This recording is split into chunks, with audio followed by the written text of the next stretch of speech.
Bismillahirrahmanirrahim. Assalamualaikum warahmatullahi wabarakatuh. Saya Zaidan Muhammad Altaf dengan NIM I01221184.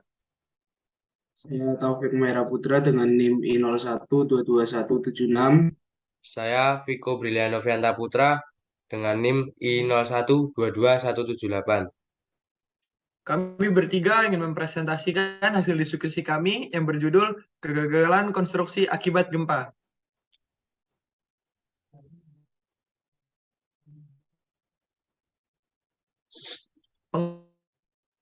Pengertian gempa. Gempa bumi adalah getaran yang terjadi di permukaan bumi akibat pelepasan energi dari dalam secara tiba-tiba yang menciptakan gelombang seismik. Gempa bumi disebabkan oleh pergerakan kerak bumi atau lempeng bumi. Gempa bumi yang berpusat di dasar laut dan menyebabkan terjadinya tsunami.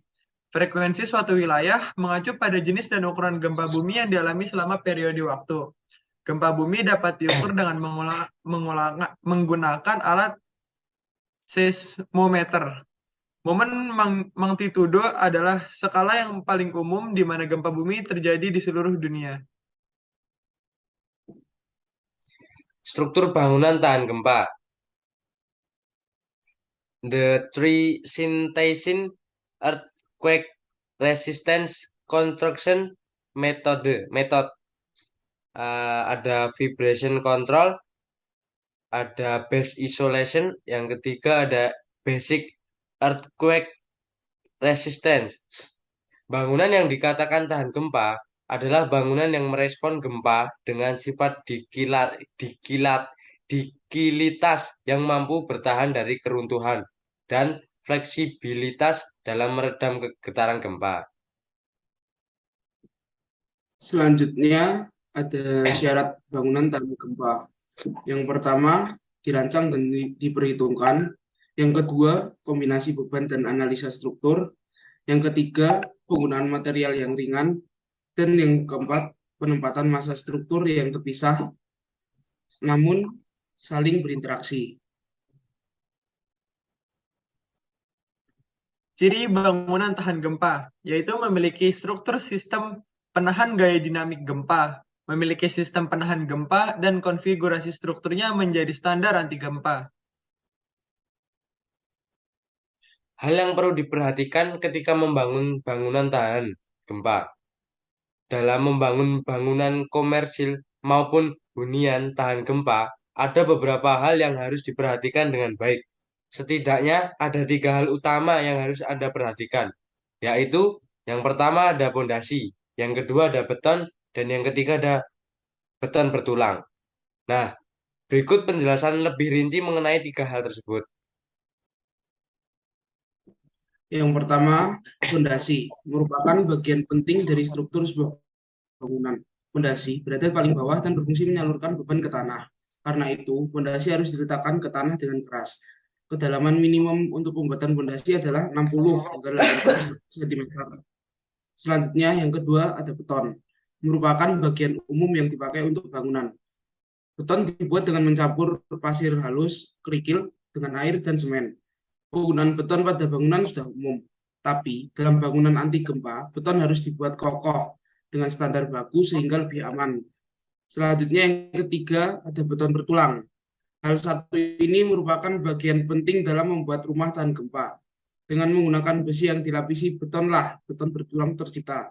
Penggunaan alat bantu seperti vibrator atau molen sangat disarankan untuk menghasilkan beton bertulang berkualitas tinggi.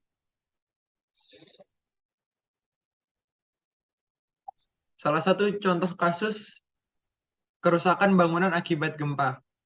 Pada Senin 21 November 2022 sekitar pukul 13:27 waktu Indonesia Barat telah terjadi gempa bumi berkekuatan magnitudo 5,6 yang mengguncang Cianjur, Sukabumi, dan berakibat menelan banyak korban jiwa.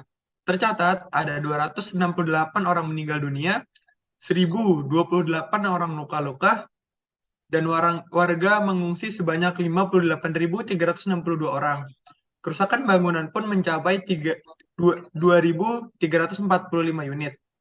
Adapun kerusakan pada bangunan pendidikan terjadi di Pondok Pesantren Al Muhammadiyah, SMK Medika, MAN 2 Cianjur, gempa juga menghancurkan 3 masjid dan beberapa perkantoran seperti kantor BPBD, Lapas Cianjur, dan KONI.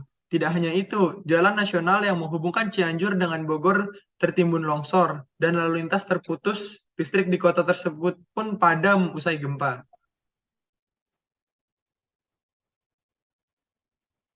BMKG memaparkan 4 faktor utama penyebab kerusakan bangunan akibat guncangan gempa bumi di Kabupaten Cianjur, Jawa Barat.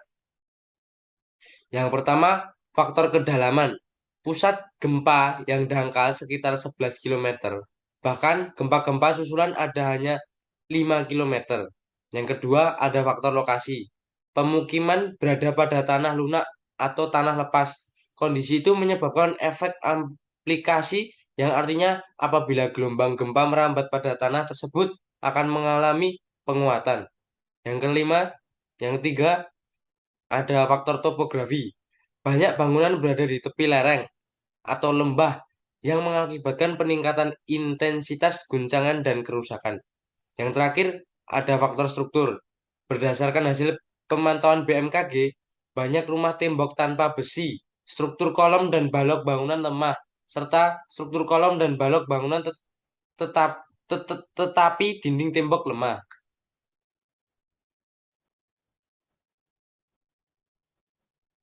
Sekian presentasi yang kami sampaikan. Terima kasih. Wassalamualaikum warahmatullahi wabarakatuh. Makasih, Pak.